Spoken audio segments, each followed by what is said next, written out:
Good morning, nearly afternoon, Bournemouth fans. Welcome to Cherries YouTube channel. It's 45 minutes to kick off, and this is Lineups Live. I'm not sure about you, but I'm running out of nails. I've got John next to me. This is getting tense. So close to kick off. How you doing, John? Well, as you can see, I've already pulled most of my hair out. So I'm also doing fairly well on the nerves. You can't not be nervous in a game like this. All the players will, the manager will, everyone in that stadium will. But we've just got to do our best to try and enjoy the game at the very least. Thank you to everyone currently joining us live on YouTube and Twitter. If you're currently on YouTube, please hit that like button to show your support for Cherries Red Army and AFC Bournemouth leading up to this game. We'll really appreciate it. If you've not subscribed yet to the channel, please do. We're now on 420 and let's keep going and let's see if we can get up to 500 before the season ends if we continue after today's game. And also hit the notification bell to be notified when new content is out. We want to know how you feel leading up to kickoff. It's getting very, very tense, not long away now. So, John, I think Chris Temple has tweeted and said the conditions are ready. I mean, I'm going to ask you a question here. If you're a footballer right now in this position, playoff semi-final, second leg, an opportunity to play at Wembley. I mean, if you can't get yourself up for a game like this, in a stadium like this, with a pitch like that, I need to question what your drive is. Yeah, I mean, obviously, with the global situation right now, none of us will have been able to go to Brentford and their very recently opened stadium. At least I'm pretty sure our game against Brentford away at Christmas wasn't there. But either way, we're still in a pandemic. So that's the game I'd love to go to in the future. It does look wonderful. The Brentford love to play football, so they're going to have a well-maintained pitch. It's just all this sets up as you know, the chance to play in the biggest game in football, bar like the Champions League and World Cup finals. It's huge for the club and for the players, for the prestige. There's no reason not to be fired up for a game like this. Those lineups have been released. We're going to get stuck into them in just a moment, but the mind games have been going on behind the scenes in the match press conferences. Woodgate says we're still underdogs, John. We're not favourites. And Thomas Frank said this game's going to be completely different to what it was Monday. I kind of agree with both of them, to be honest. I mean, the bookies still have us favourites to qualify, obviously, because we go in with a lead. That's nothing you can get. That's not something you can go around. But Brentford are the favourites to win this match, so it's got a very good chance of going to extra time this game. It really does. Obviously, ideally, we won't want it to, and preferably, obviously, in our favour before it gets to 90 minutes. But at the same time, totally agree with Thomas Frank. This is not going to be the same game that it was in the last one. We, pretty much had the whole of the first half, I would say, the better of it. And Brentford pretty much had the better of the second half, apart from our goals. So, I expect Brentford to be much more at it at the start of the game. But we'll come on to what their team looks like later. Let's take a look at that Brentford team in just a moment, but I'm going to set you a bit of a challenge now in the chat as we go through the Brentford team. Let us know what you would say to the boys. Put yourself in Woodgate's shoes. You're just about to deliver that final message to them. What would you send them out? What would you say? And John, I'll get yours in a moment as well. But let's take a look at that Brentford team that will take on AFC Bournemouth in the second leg.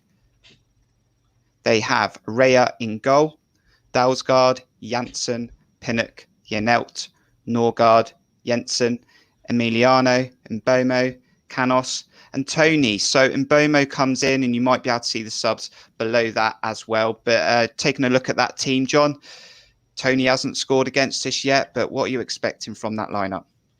Yeah, so it's Mbomo, Emiliano, and Dalsgaard coming in. The very interesting thing for me is the fact that Rico Henry doesn't even make the 19. He obviously came on towards the end of the last game and is a very, very good left back. He's up there as one of the best left backs in the division, if not the best. And so for them to not have him and have to rely on what we think is probably going to be Canos moving over to the left wing back position and playing that role, which he did against us in the last couple of times we played them. Yeah, that's interesting. I really expected them to go back to the 4-3-3 because I expected Rico to be fit and Dalsgaard to be fit. Dalsgaard starts and plays probably right wing back, but yeah, I'm kind of also not entirely sure how they're going to set up. Are they going to stay in that 3-5-2 or 3-4-1-2, or are they going to play in a more of a 4-3-4-3? Because Mbuemo is more of a right winger, but Emilio Marcondes is more of an attacking midfielder that can play off the left. It's very interesting, and I'm really sort of curious to see how Brentford set up and how they look to play and press us at the start of the game. Thomas Frank said, John, that they're going to come out flying out the blocks, first minute, attack us. Now, I'm not sure I totally agree with that. I mean, I don't think they're going to sit back and try and hope they can get a goal. You know, they might be the more proactive team. But if they do come out at almost kitchen sink style, that would be dangerous because we have got players like Danjuma, David Brooks, Philip Billing, Dom Solanke. We proved the goal we scored on Monday was exactly that. Would they want to expose themselves to that point where we could then go 2-0 up in the aggregate score? Yeah, I mean, we were talking about this before we went live, and I think they will go very aggressive and press high in the first 10 to 15 minutes. In the first leg, they did what a lot of teams do against us. They set up to their tactical press was to wait until the ball gets to the fullback, and then you initiate the full team press because our fullbacks tend to pretty much only ever go backwards or give it away when we get put in that position. This time around, they might well do the same thing, but I expect them to press our centre-backs a little bit more, particularly when you've got Mepham playing. Not that Mepham's not good on the ball, but he's made mistakes this season, and he's also playing a left centre-back as opposed to the right centre-back position that he's been, played for the majority of his career. I expect them to press pretty high in the first 10, 15 minutes. Do something, they'll probably hope to do something similar to what they did against Swansea last year, where they scored 2 goals very quickly in that game and went on to comfortably win that one 3-1. So I don't think they'll be totally gung ho and put the balls to the wall and press us without any worry about defensive work. But I do expect them to be more aggressive than they were in the last game. Okay, so what would you say to the team as you send them out? That team's been picked. And what would you say if you were Jonathan Woodgate? We've got a couple of our sort of club mottos coming out here. Together, anything is possible, from Alex and from Chris. Daniel, simple. Do it for the fans. Got TW Ghost. How you doing, Jamie? We need to fight until the end. Stay focused, enjoy, and do it for the fans. And then we got some simple ones. Win.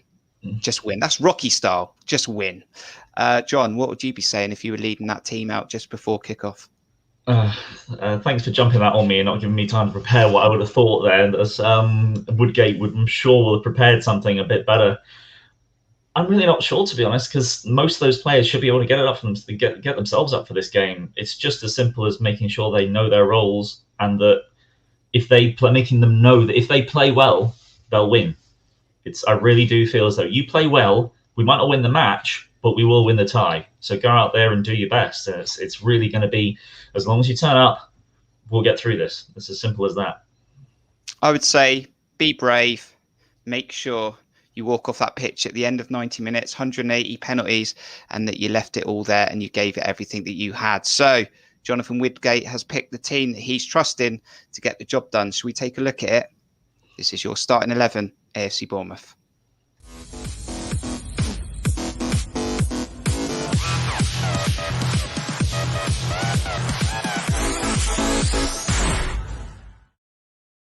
In goal and captain today, Asmir Begovic. Number 5, Lloyd Kelly. 6, Chris Mepham comes in for Steve Cook. Number 7, David Brooks. 8, Jeff Lerma. 9, Dominic Solanke. 10, Arne Danjuma. 15, Adam Smith. 18, Carter Vickers. 22, Ben Pearson is fit. 29, Philip Billing. On the bench, we've got Mark Travers, Stacey, Rico, Wilshere, Kilkenny, Raquelme, Anthony, Long and Surridge. Okay, John, so Steve Cook, 50-50, didn't make it. I'm not shocked by that, the way he came off the pitch on Monday. Ben Pearson is fit. How fit? We're not sure, but at least we've got one out of the two.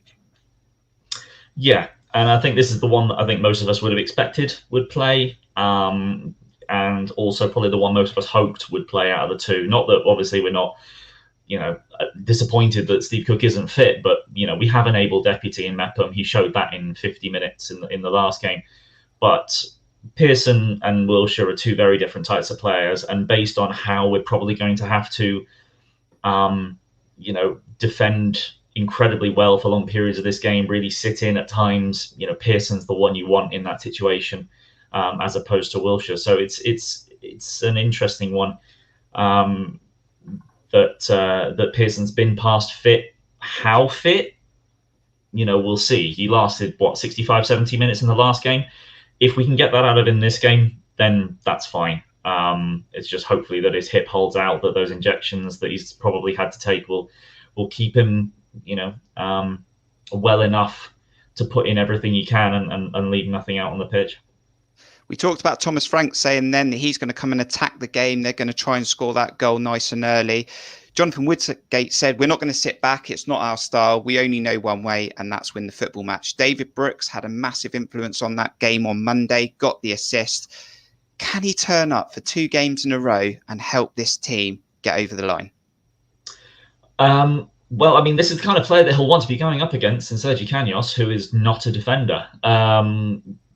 There were a couple of times in Canos. There's one particular crunching tackle that Canos went into in relatively early in the last game, but Brooks also went past him as if he wasn't even there at moments. So it's a good contest for Brooks to have, going up against someone like Canos, and Pinnock sort of going to be occupied by Billing or Solanke as well. So I think he can definitely turn up and do it again in this game. And he was the one that looked more likely to produce something out of Brooks and Danjuma, and obviously it was the two of them combined that scored the goal in the end. I'm hoping for him to really stamp his authority on the game again and show that he belongs in the Premier League.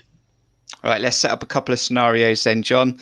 The game's 0-0, 55, 60 minutes, no goals, or maybe 1-1. It's a draw. It's very tight.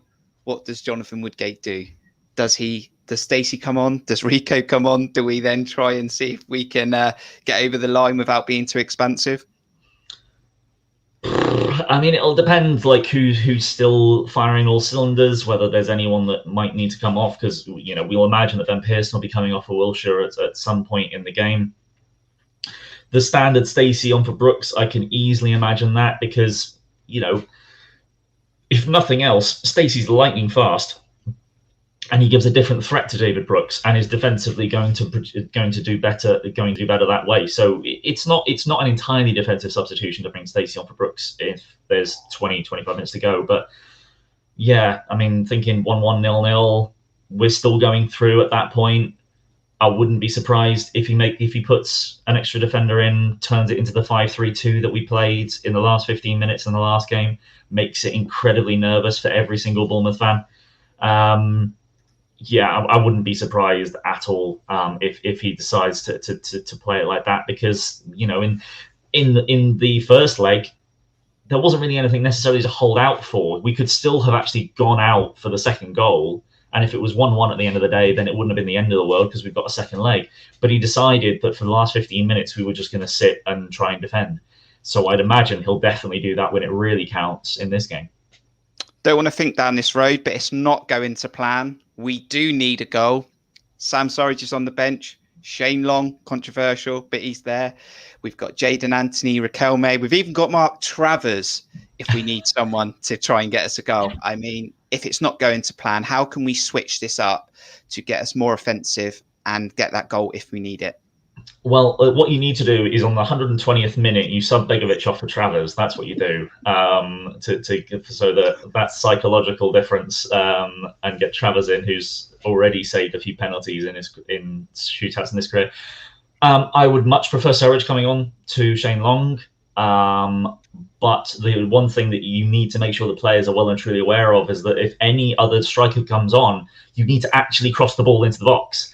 This was the issue that we've had how many times with Surridge coming on? He came on against Norwich, scored the goal, and had about 6 touches in total in the second half, because we never actually got the ball into the box apart from the one time he actually scored.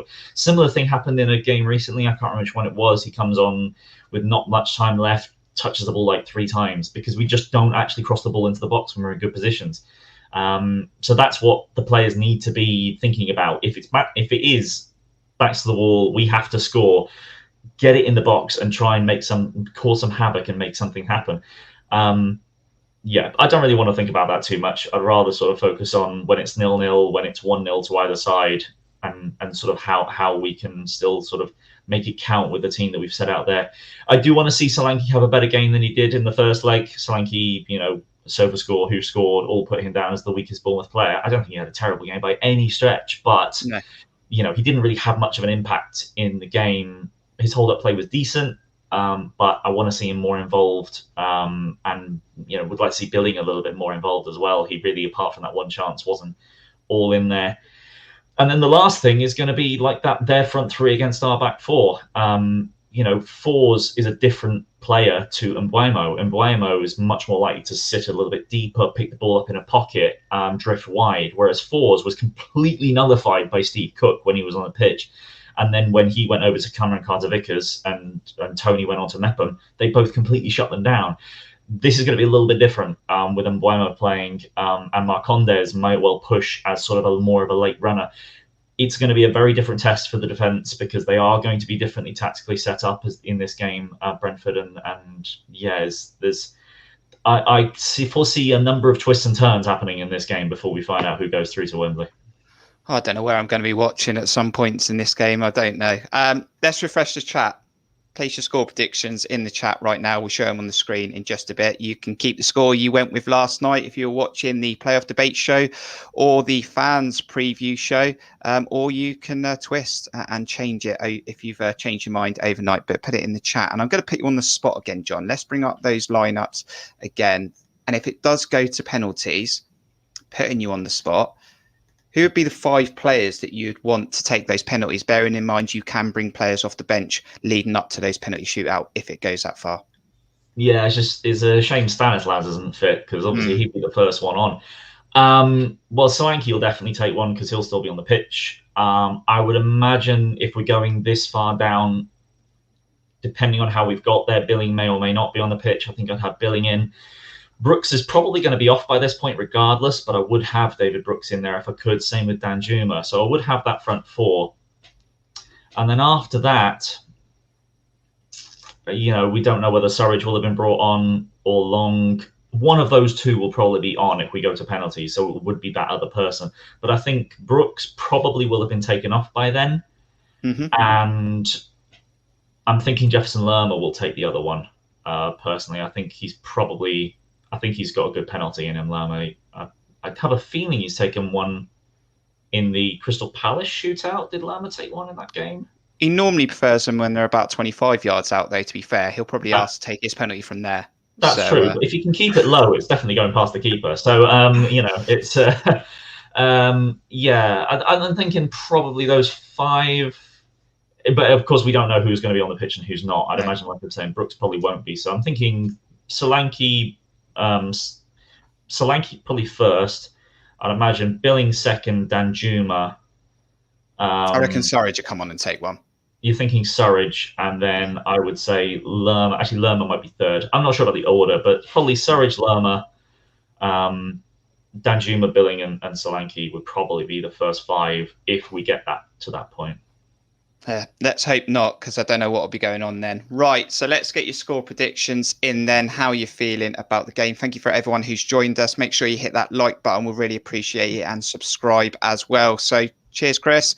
Hope you try and enjoy the game. It's a 1-1 draw. That will be enough, with a snap from Daniel, Cameron and Liam. 10-0 to Brentford, Ricky. I assume you're a Brentford fan and very optimistic. Good luck with that one. 1-1 from AFC Bournemouth, Germany. Again, enough. 0-0, John. Amos, how you doing? Alex, thanks for joining us with 0-2. Mepham to get on the score sheet, and Solanke as well. Morgan's gone for 2-0 as well. He'll normally back Dom Solanke to get a goal. Carl's gone for a 2-1 to Brentford to win on pens, unfortunately. But Chris is back in. I'm sure he just gave me a score prediction of 1-1. He's changed it. He's up to 3-1. So, There we go then, John. We know we don't need to win the football match, but what do you think the score prediction will be in this game? If there's goals, who are you hoping will score the goals? Yeah, I think I've been sort of on with you with a 1-1 for the last few days. In fact, pretty much since the end of the last game, I've sort of thinking I reckon it'd probably be going to be 1-1-ish, and I think most people are hoping it's going to be 1-1. I'd imagine, which will mean a very nervy last 25-30 minutes for most of us. But I'm probably actually leaning more towards Brentford winning 2-1, but I think we will go through on penalties. And I'm thinking Tony will score. I don't expect us to go through 360 minutes with keeping him shut out. And I think Mbeumo will get the other one for Brentford. I think it's probably going to be.